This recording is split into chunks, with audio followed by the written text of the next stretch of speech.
So again, in this tip we're in tagging, and we're looking at the new matrix, so new from version 6 onwards. Again, I'm in version 7, but all the features here I think are available in version 6.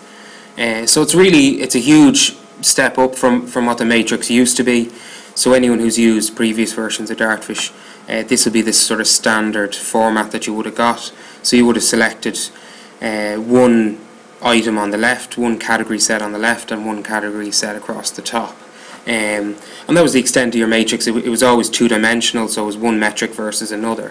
Where now Dartfish have added the ability to add multiple layers to that. So for example, these are the stats from a game, and you can see I have the events on the left hand side and the number of times they've happened per team in the box. But if I wanted to break that down further, so I wanted to know by which half these happened, I can now go up to this item here, just click on it, and this adds a new column. So we're going to add the half to it. Okay, so now I get an immediate further breakdown of the event, which team it happened for, and in what half. So it's a really clear picture within the matrix where you're not having to go to Excel to create any reports. So you can quickly do that, and you can add multiple columns, so you can add 2 or 3 columns that way, and you can also add rows if you want. So down the left hand side you can add further detail to the rows. So I think it's a really cool thing, but just to show you some of the other bits that are in the new matrix.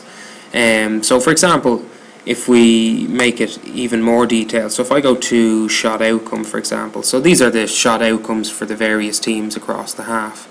But I might also want to add into this what foot, was it right or left foot, that the players used. So we'll add a row in here, and I have it called shot choice. So now I can see blocked shot with the right foot, go with the left, go with the right foot, and so on all the way down.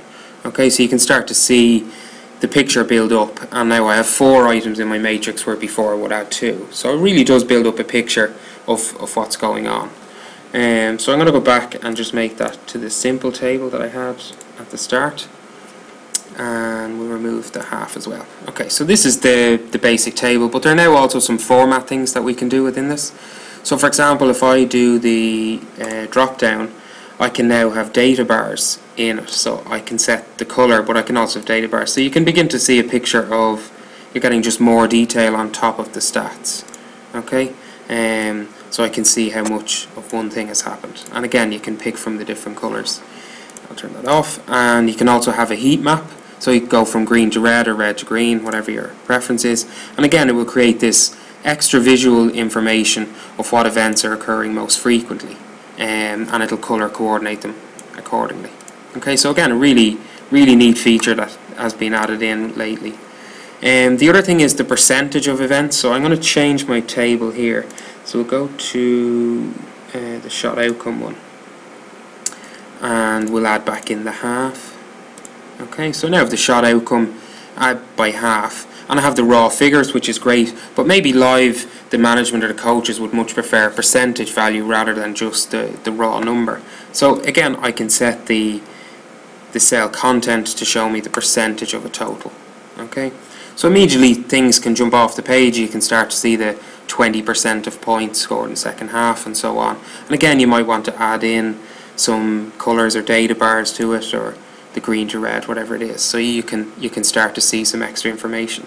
So I think that's pretty cool features that can be added, especially if you're tagging live and you need this matrix to be appearing sort of on the left hand side of your screen as the video is rolling in. So I really like that part of it.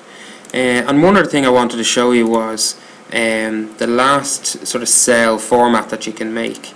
So we're going to go to the half and possession. Okay, so we can see the percentage of possession that I've totaled in this game, but perhaps we'd rather see the actual time.